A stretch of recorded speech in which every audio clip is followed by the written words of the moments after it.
Cybersecurity is entering new era where software won't just detect and alert, it will decide and act.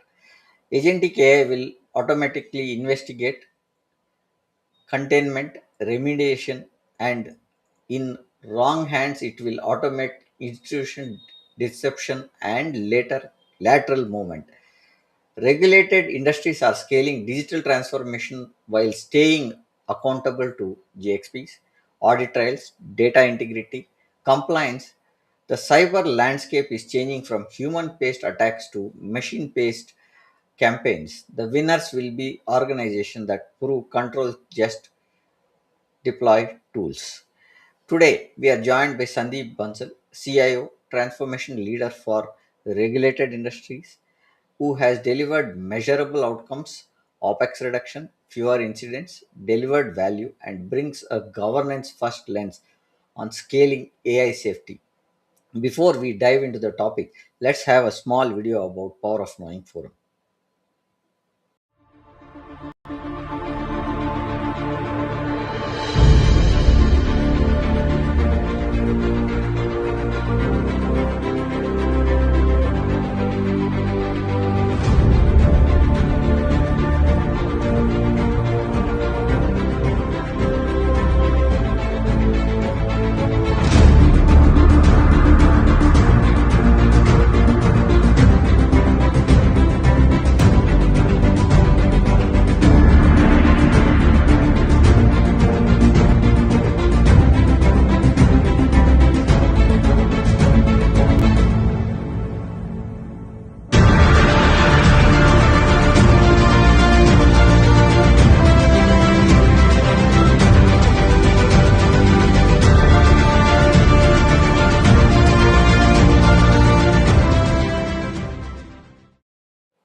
Welcome to Power of Nine Forum's weekly podcast series.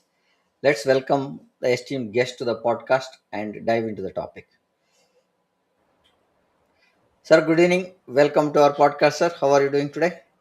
Good evening, Mr. Prem. I'm doing good. How about you? Good, sir. Sir, you've been in the session for the second time. I think thank you for being here.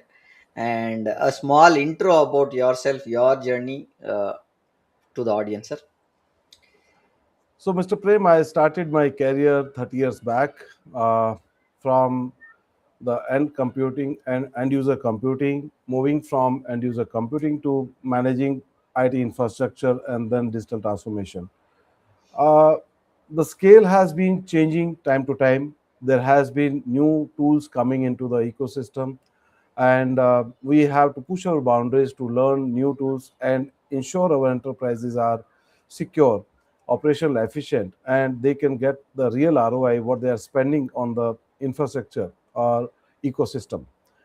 I am Sandeep Bansal. I have been working in various industries from higher education, manufacturing, ITITS. I worked on oil and gases, so highly regulated industries to the partner ecosystem, where I have designed solution from conceptualization till delivery, ensuring the success matrix and the outcome based results driven for the organization.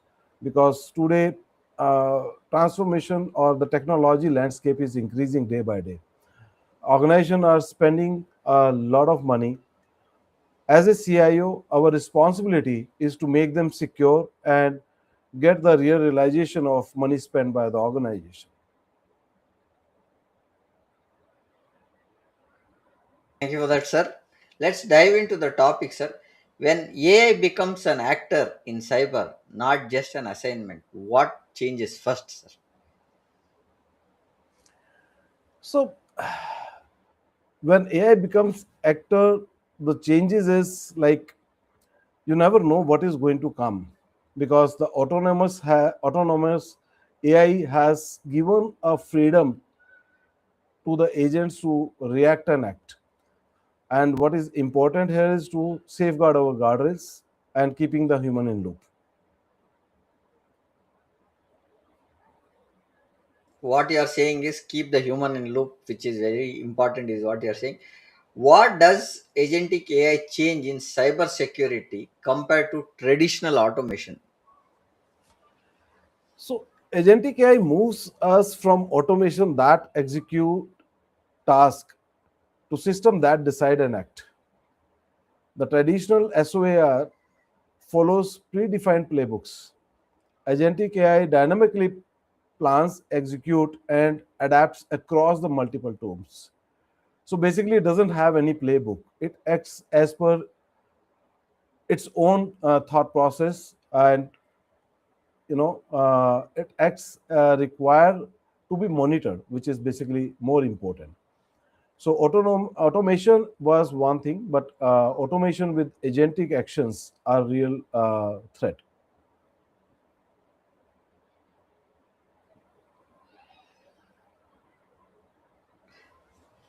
Sir, where does it break first in enterprise? Identity, data quality, progress or process gaps or governance? Identity and governance, because enterprises are not designed for non-human actors making decisions at scale. We are living in a world where for everything we have to take a permission, right? Yeah. So we know the red tape culture we have been working into. Enterprises have not even adopted those kind of ecosystem where a human can also do some activity on his own by taking a right decision, wrong decision. So I feel identity and governance is very, very important here, and for this kind of situation.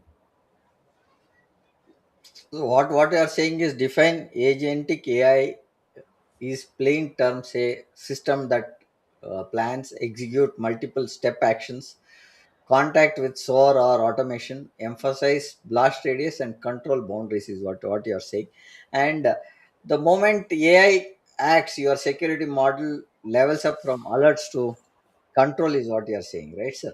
Now, Right. how attackers use agentic AI differently than defenders?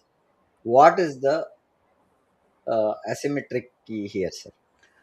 So attacker gains speed by using scale and personalization, and defenders are constrained by controls, approvals, and legacy processes. So what I am trying to say, and defenders, we have lot of legacy systems, legacy processes, shadow AI.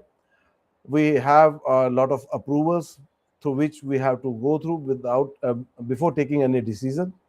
So we are having those controls, approvals in place. Whereas for the attackers, they have the speed, scale, and personalization, which is actually both are opposite to each other.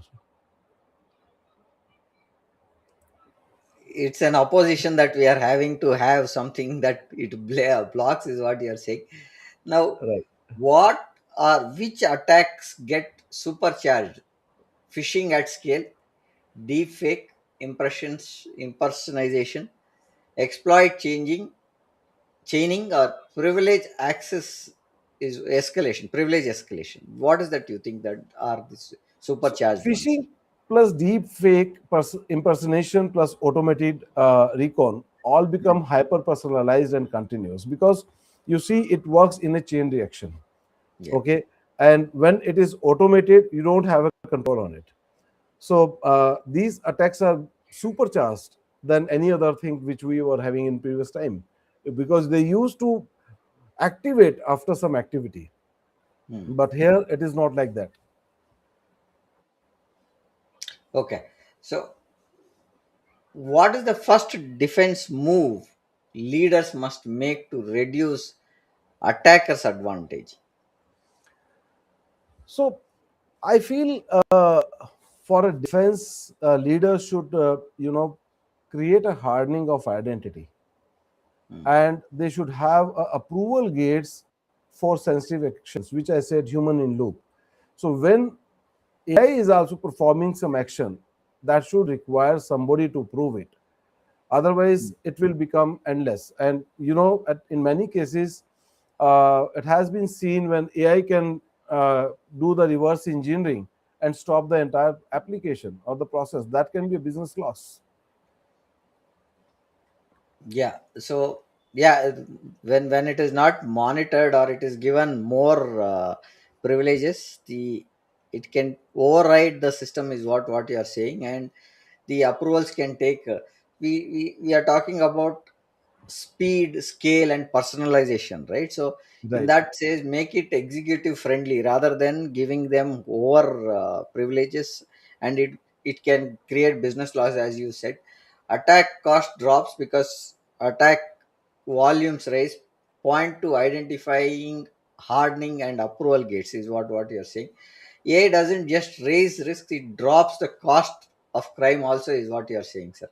Now in regulated industries, right, where what is the AI security compliance collision leaders must anticipate? So if you see, the compliance is about proof, okay, Hmm. and Hmm. it is not about the intent. You are doing what you are doing, but if there is no evidence, there is no proof, right? Compliance Yeah. doesn't agree to it. So agentic AI challenges traceability and validation. So if some activity is happening, do we have those traceability? What kind of action has been taken by the agentic AI? Are there validation approvals who are in progress? Hmm. There are certain agentic AI tools or AI which should know, or they should rather give a reason behind why they have taken this action. So those things are very very important. So when we are using any model, it should be that much mature that AI agents should also know what they are doing and why they are doing. So that is what is very very important in regulatory industry, I believe. Okay. That's what compliance obligations become harder: audit trails, change control, validation, data integrity, or access controls? In this case, I believe the audit trail validation and change control becomes complex when decisions are dynamic. So here, if the decisions are based on certain, as I said, there is no playbook for agentic AI, right? If you have certain SOPs, why it is happening, what you are doing, you and I have been working into the data centers where we need to follow certain processes to do the prescribed activity, right? And in many cases, the logs are missing, audit trails are missing. But here, when you are going for a regulated industry, you cannot avoid audit trails. Say Hmm. banking, you go towards the pharmaceutical industry, you go to the healthcare industry. So audit trails, validation, and change control is become very very complex when decisions are dynamic, because you don't know from where what is happening, and then you have to collate and create the report. That also become a very humongous. Okay. So what you are saying is frame compliance, right? Proof mentioned validation mindset, documentation controls, traceability, approvals, and immutable logs is what we want to keep it so that it is there. What does zero trust become when non-human identities, agents start operating tools? Because what we are also looking at having AI agentic tools running as some of the uh, processes, right? So your take on it, sir. So agents must be treated as high-speed privileged identities because they have those much privileges which a human may not be having.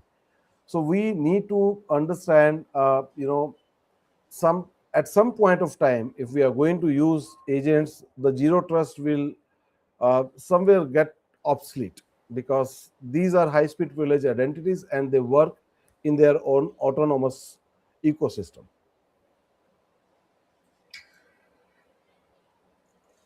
Should agents have independent identities or operate under delegation or constrained identity? Because we spoke something right now is if it is given over privilege, there could be business loss. So your take on this point, sir. It should be delegated considered identities, because it is like you have a security guard, Hmm. you have a trust on him and you provide him all the identities and everything, and tomorrow he do some kind of activity which can be risky for the business, then whom you are going to blame? So I believe agents where you don't, you are putting them to safeguard your ecosystem, monitor your security landscape. The delegation needs to be with the constrained identities as we have been given to any of our team members. Those are working with us. So I believe they should be basically a kind of a co-pilot, as we say, or assistant to us, rather than they are a decision maker. Okay. What is the, when you say they should be delegated, what is the minimum least privileges pattern you recommend for agents permissions? Now, in case of human, we have certain parameters like the credentials needs to be changed after Hmm. 15 days, 1 month, all those things. And as a human, we know what we are doing. If there is some outsider or maybe a invader or a hacker who has entered into my ecosystem, I will be able to understand. But just Hmm. imagine if a hacker has hacked your own agent, so how you are going to control it? And agent has already been hacked, so he is not Yeah. aware of it, right? He has been taken over. So I believe the short-lived credentials, scoped permissions, action allow list, step up approvals. So these things to be there, so that if your agent is doing something notorious or you feel it is not going into the right way, you can stop its credentials or you can stop its permissions. Got it, sir. So what you are saying is keep that as practical. Scope tokens are clearly defined in what they are supposed to do with the permissions. Uh, Short-lived credentials, because what we are saying is kind of just-in-time access or credentials which expire in few days. That's what in action allow list set up approval for sensitive actions is what you are saying. Now, how will SOC operations change when agentic AI becomes the first responder? So SOC evolves from manual trials to AI first response orchestration. And definitely, when there is an action taken by the AI agent, the team, those are working over there. This is where I was talking about, that we should have a human in loop or human on the loop. That Hmm. he should be having a visibility what kind of action being taken by the agent and what is happening around it. I mean to say, for example, I have given offloaded my job to one of my assistant. It doesn't mean that I will not going to overlook the assistant, Yeah. and I'll give him the autonomy to do all those activity. So, say for example, somebody is coming to my office and he wants some files to be signed, and I ask my assistant to verify it, but I Hmm. have asked him to verify, not to sign it. So he will Okay. verify and come to me. So something like that, I believe the SOAP needs to evolve from manual trials to AI first response orchestration. Got it, sir. Now, what must never be fully autonomous without human? That's a very good question, actually. So, business impact containment, identity revocation, production shutdown, updates of various Hmm. application, because we have been taught or learned in our experience, any new updates are coming, first test it and then upgrade it, because Yeah. many times it doesn't work. So I believe when you're running the automation, you should know those kind of similar kind of practices we should do. But for example, if I am asking for identity revocation, now there should be some stage when human is asking for revocation of identity.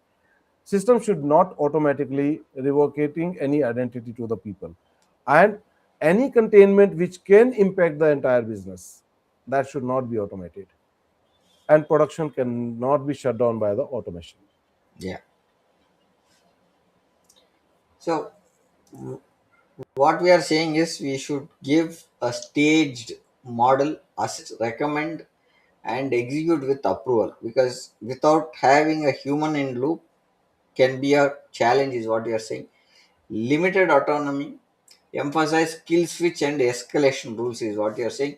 In future SOCs, what we see is it's not the bigger teams, it's the smarter autonomy with hard breaks, because somewhere you need to cut means you need to cut, and those breaks has to be applied by the human is what you're saying. Yeah. What can go wrong? Prompt injection, tool misuse, false commitment, data leakage, or runaway remediation. What could go wrong, sir, in the prompt? Prompt injection, tool misuse, and fast containment, runaway remediation, right? So what we are trying to do, if all these things are being automated, the business can come to an halt, Yeah. because you will not be able to understand what has happened and how it has been done. So as we were talking about, there should be a trail, what action being taken by the agent, why it has been taken, right? And the final approval should come to the human to take that action. So what you are saying is whether you give autonomy or thing, but the guardrail should say that it has to go for an approval with a human is what you are saying, and Absolutely. that's the process where you can put brakes is what you are saying, right? Right. So what guardrails reduce blast radius that is fastest? So in my view, to reduce the guardrails which is required here is sandboxing, Hmm. getting rollback mechanism, deterministic validation. So these are the four kind of guardrails which can reduce the blast radius as the fastest. Because if we have kept all this thing in hand, if we see something has happened, there should be some rollback mechanism. As I told you, the AI model or the agent what we are using, he should know what he's doing and why he's doing. Yeah. If something has happened, he should be able to give the answer. So as we say in the human nature, you are responsible to do this activity. When you are responsible, you are answerable as well. Yeah. Similarly, agent has to be answerable, that he should know what he's doing and why he's doing. And if you are not getting the response, we should have that tool to roll back the access or the action taken by the agent. Got it, sir. So what you are saying is stay outcome based, gating, sandboxing is as you rightly said, deterministic validation, logging, monitoring, and important is the rollback if you are able to see if there's an issue. That's the major pointer that we are looking is what you are saying. The biggest AI risk is not errors, it is automation errors is what we are saying. So Right. how do you secure a two layer API connectors, RPA, cloud controls that agents use? Because everything is integrated right now. How do you look at controlling that layers or securing that layer? So, Mr. Prem, there is very important thing which we need to understand. The APIs which we have been using for years, which has been developed in our ecosystem, it has to be replaced with the orchestration layer, which itself has some kind of security inbuilt in. Hmm. Open APIs are nowadays very challenging. Even the hackers can enter anything which is connected to your network, so it is not secure. So I think agents don't hack system; they use legitimate tools dangerously fast to enter to your ecosystem. We need to have the validations, the tools what we are having in the current there is a very important thing which I talk about many times. It is important when we are bringing up new application, new tool, or new processes in our transformation journey. Definitely, these are required to scale up our operation, improve the efficiency, but it is also important we should evaluate our current architecture, where we are going to put it, what is going to be the fitment, and what are the weak points. So, this is where the governance is required. In many cases, we see the governance has been taken as it's slower the speed of deployment, or reduce the speed to go to market. But however, if you are not going to do those cross validation, the chances or the risk increases. So the development team wants or the business wants faster outcome, but that's the reason sometimes we ignore the governance. However, it is very, very important to governance to be in the loop, and that is where these API connectors, RPA tool, cloud control, whatever we are bringing in, we need a governance practices in place to validate what we are using, why you are using. Now we are talking about APIs and stuff. What controls belong to the tool gateway, allow list, policy checks, content filter, or rate limits? What two controls belong to these pointers? So allow list, policy checks, rate limits, and content filters. All these four are belongs to the tool gateway, Hmm. because when somebody is trying to access your ecosystem, they should have the access before they enter. So this is when you talk about role-based access control, right? So you have allowed the person, then only he can enter. Then there Yeah, is the policies, right? Those policies are in place when he's doing activity on a ecosystem. What, how many times he can enter? If it is an agent, if it is doing a kind of blasting to your system, he's just entering by any time. Just giving you an example, if somebody is entering to the bank, a human, for multiple times, it becomes hmm, suspicious.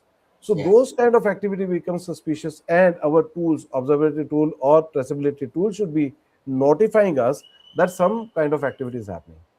Content filter is very, very important. We have been talking about DLP for so many time. Yeah. So I believe these four things are very important controls at the tool gateway. How do we prevent an agent becoming an automation backdoor, sir? So it all depends upon the tool permission.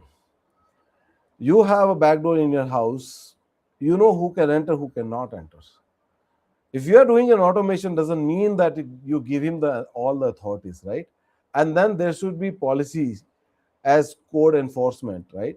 So the policy should not be just a paperwork, because when you are bringing the automation, so policy as code needs to be enforced so that they knows this you cannot do. So what you are saying is emphasize on tool access equals power is what you are saying. Recommend explicit tool permissions and policy as a code checks, right? Because once a policy is defined, the checks also has to be done based on the changes that the policy also goes down, right? And Right. agent don't hack systems, they use permitted tools dangerously fast is what we are saying. Sorry. How should leaders think about data exposure when agents operate across email, documents, ERP, and customer systems? So AI risk is fundamentally a data governance problem actually. For AI, data is fuel. And Hmm. in the past, we used to have data in our storages and we used to call them when it is required. Yeah. Nowadays, it is kind of a nervous system where you keep your data, and the data needs to flow in the entire system across the board. So I believe if we are talking about the data exposure, it is about the governance, because this data is required if you are running your LLM or SLM in your ecosystem. If you are not going to give the data, it will not be able to answer. Now, what data we need to provide, so that is to be defined at the governance layer, level. Now, when we talk about the governance, leader need to understand that every data owner to be part of that governance board. They know what data they can provide, what data they cannot provide. Say, for example, business may ask you to provide some financial data they require for their client. However, the finance says this data is we cannot expose to somebody else. So both the parties, both the functions are required to be part of this governance board, and they should be able to set a right governance practices. So, what are the top leak paths? Prompts, memories, logs, tool outputs, or vendor telemetry, sir?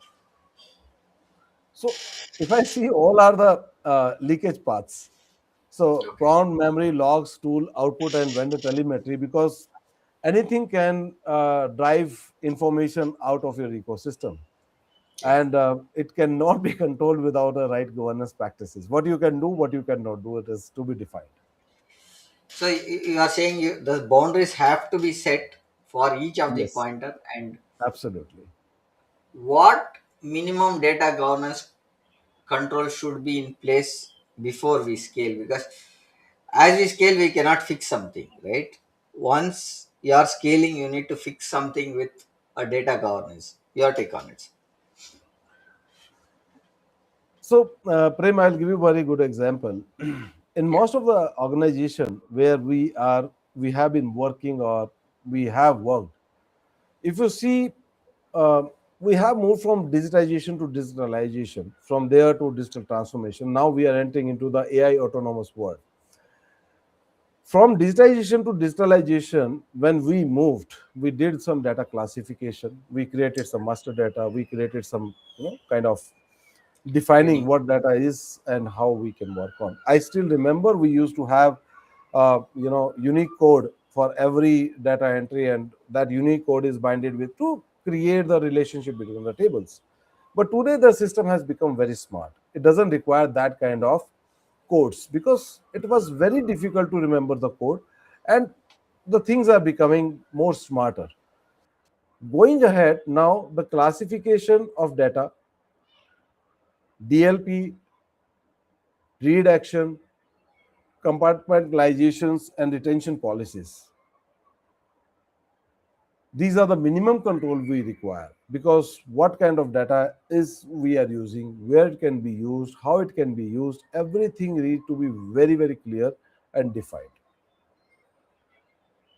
So there cannot be one thing; it has to be mix of multiple things. Mix of all, right? So what Yes, what you are saying also is mention classification, and you spoke about DLP, which we've been using, right, where we are right. looking at re-education is there, retention is there, and then uh, compartmentalization is what you also said, where you'll have to bring out some of the pointers which have to be segregated, right? So tie everything to a brand, tie it to a risk is what you're saying. When you are not tying it to a risk, you're not looking at how it can impact. If you tie it to a risk, brand value and business, I think that's where you get the maximum value for the control that you're trying to look at.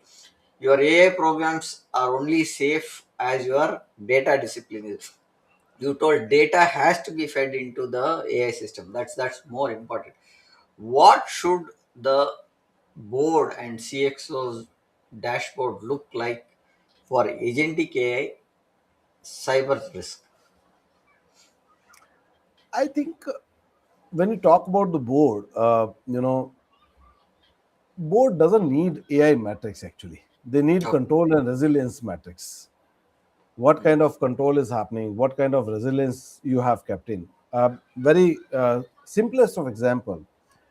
In my If my boss has given me two or three assistants, Mm. do he require what they are doing it? Then it becomes a kind of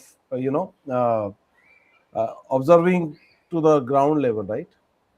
Kind of Deep diving microman. each and everything. Yeah, Yeah. micromanaging, you can say that way, right?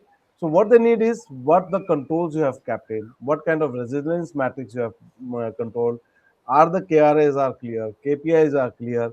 That's it, Mm. which is required at the CXO and board level.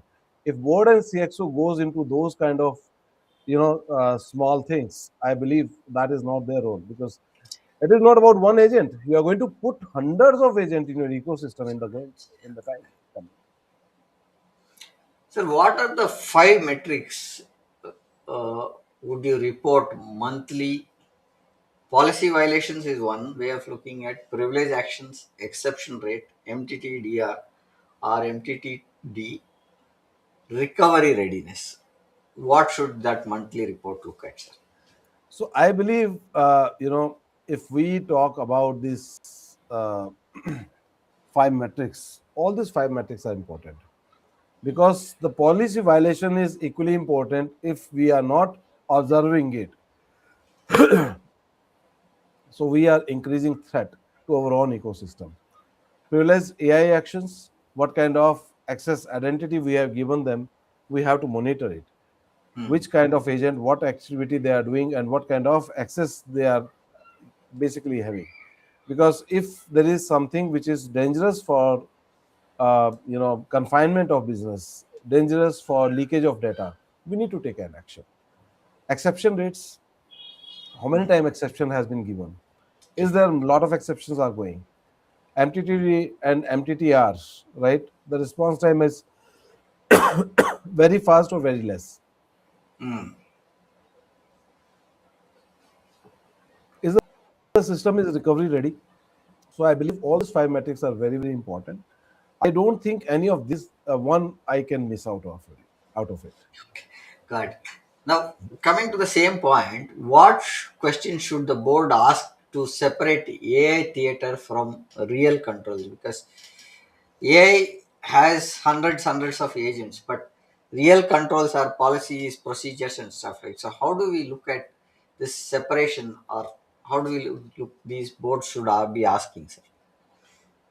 So I remember if a person in the security, I say security, it can be border security, it can be, country security. The question he is going to ask, what AI can act without approval. So that is the most important thing, rather than what he can do. What he can do without approval is more important. Okay. What is the blast radius of the failure? If we Hmm. fail, so what kind of impact we are going to get? Do we have evidence of control? So Yeah. I think these are the three very important questions which a board or leadership should know or ask. Now, if a CA wants to look at 30 to 90 days Yeah. as a roadmap, what practical roadmap to adopt when you're looking at AI agentic security? Actually, this is not a tech rollout, if I say. It is an Okay. operational shift. Because when you're bringing agentic ecosystem automation, you are trying to improvise the operational efficiency. You are trying to kill those mundane tasks. You are trying to bring something which is going to help the entire ecosystem.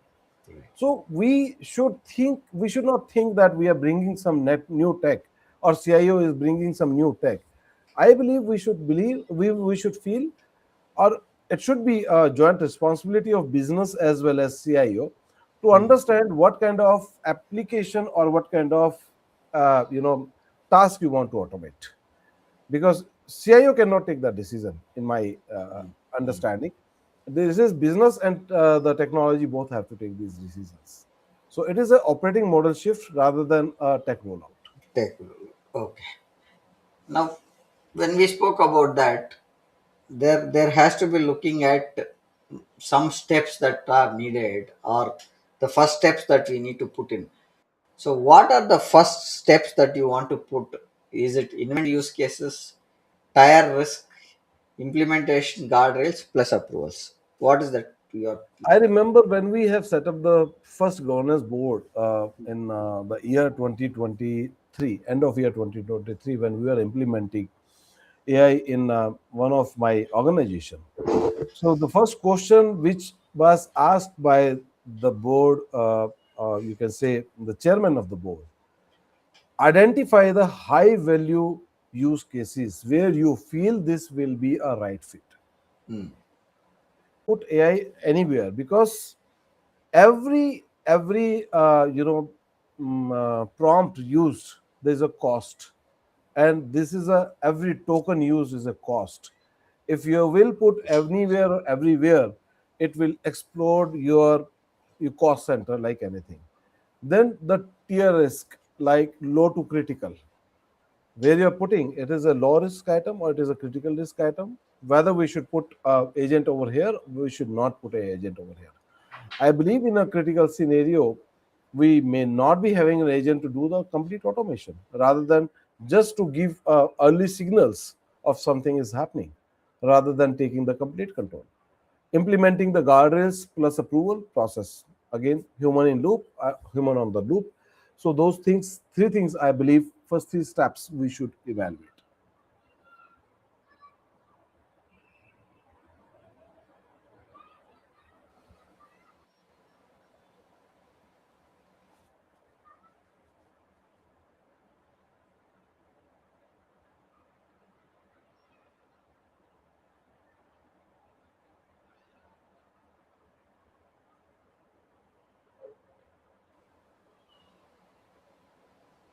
Yeah.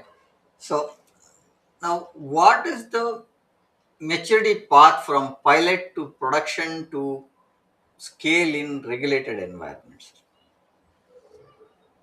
I feel um, like it is not like any other ecosystem, because when we do a POC and try to implement the application, I believe the maturity path should be pilot to control production, Hmm. where we see the effect. We should understand how it is performing, what kind of behavior it is giving, and then scaled autonomy with governance. Because if you are talking about regulatory industry, just imagine we are using a AI tool for drug discovery. How dangerous it can be if we move from pilot to direct production. Yeah. We need to have a control. We need to have the behavior pattern, and we need to see how it is going to create an impact. So with this, I think what we are trying to say is provide a simple phased approach with outcomes, faster response, fewer incidents, lower OPEX, higher assurance, include change management is what we are saying. So with this, we are on the pointers that we had to discuss. And I would like to do a takeaway that I have taken from your pointers. Agentic AI shifts from cyber alerts to action, right? And so guardrails, approvals, and traceability becomes non-negotiable. So that's the first point that we are saying. Attackers will use AI for speed and scale. Defenders must respond with identity first controls and two layer governance. That's what you said when you said, right? Regulated industries must treat AI security as an evidence system, audit trail, validation, change control, and integrity. That's the point. Now you also spoke about some of the SOC pointers where winning SOC model is stage autonomy, assist, recommend, execute with grace. Sorry. That is what we said, and measured expansion is what we said. And the last pointer is board confidence comes from proof, measurable controls, reduced expectations, and improved response to recover readiness. That's the points that I had taken as takeaways, sir. Over the last 45 minutes that we spoke, any pointers that you have to before we close the session, sir? So I believe uh, when we are implementing any automation into our ecosystem, it brings a lot of responsibility towards us as a technocrat. And any automation which adds value to the business is definitely required at this time and stage. But the kind of scale or the kind of uh, speed it is happening, we need to understand, we need to take pause. As during any activity, even you're speaking to somebody, you're doing anything, the pauses are very, very good and very, very important. So I believe when we are getting a mandate to bring automation to the scale, bring new technology to the ecosystem, we should go back to the whiteboard. We should understand what we are doing, why we are doing, and how it is going to impact the organization. If it is not making a impact or it is not making a sense or outcome, I believe it is not bad to take 5 steps behind Okay. and give the right picture to the board, rather than you take the action into the pressure, and then we get into some problem or trouble, may not be reversible, and brings a problem not only to or bad name to you, it even to the ecosystem, even to the business. So everything needs to be evaluated well. Trust me, every vendor want to sell his product. I have seen in my career, I have been asking many times, when a vendor comes to me with a new tool, I ask him, what are the feature of this tool? What advantages you are bringing to me, and Hmm. what are the benefit it will bring to my organization? Without understanding these three parameters, I don't even like to evaluate that solution. When I Okay. understand these things, then I try to understand, is it making a sense for me to bring in the ecosystem? Because technology will come and go. Okay, it should not be a hype, it should not be a FOMO, it should actually make a impact to your organization. Thank you.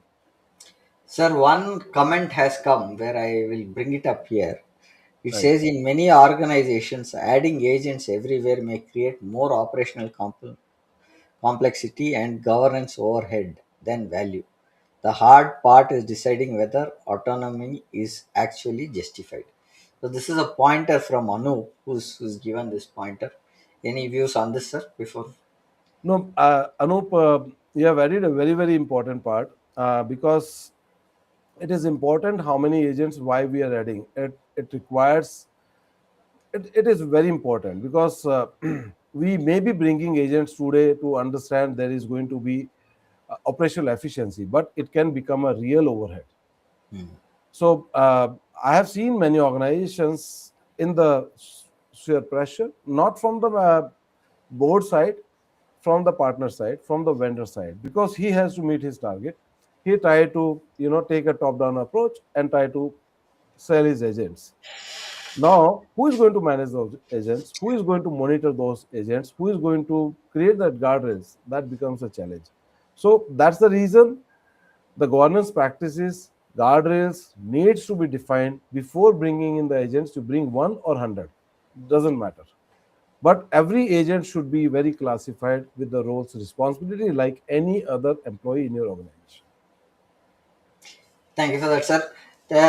Thank you for bringing the regulated industry board ready lens to the topic, full of hype that we see, right? So, the future cyber security landscape will be defined by one question: when AI can act, can you still prove controls? That's the point that we want to look at. The leaders who want to answer that with evidence, not opinion, will scale faster, safer, and bring more trust, is what we want to say. So that's the point that we want to look at. We also look at the advisory support on securing AI adoption, governance, cyber resilience. So please talk to Sandeep. I'll bring up his QR here where you can connect to him and talk to him if there is anything that he has to look at, and I you would can like to connect add Sandeep. one point, Please. Prem, before you close it. Yeah. Uh, we have been seeing a lot of tools, framework, architecture, design in our past. So we are working on regulatory industry frameworks, which are not only user centric, it is also AI centric. Because the framework, when you talk about the regulatory industry, say pharma or healthcare, you have around 36 domains with 200 capabilities Hmm. under it, and bringing tools at every capability is a real problem. That's the reason they are struggling. So many applications, so many domains. How to manage it? I was talking to one of the CIO. He says I'm managing 1,500 applications in my ecosystem. Just imagine the. So I would love to share sometime those frameworks, and trust me, those are going to simplify the load on you as well as on your team. Thank you, sir. Thank you for that. With this, we are on top of the hour, and we would like to conclude our session for the day. Looking forward to see you in the future episodes. Thank you, audience. Thank you, sir. Thank you for Thank joining you. us. Thank you, everyone. Thank you. Thank you.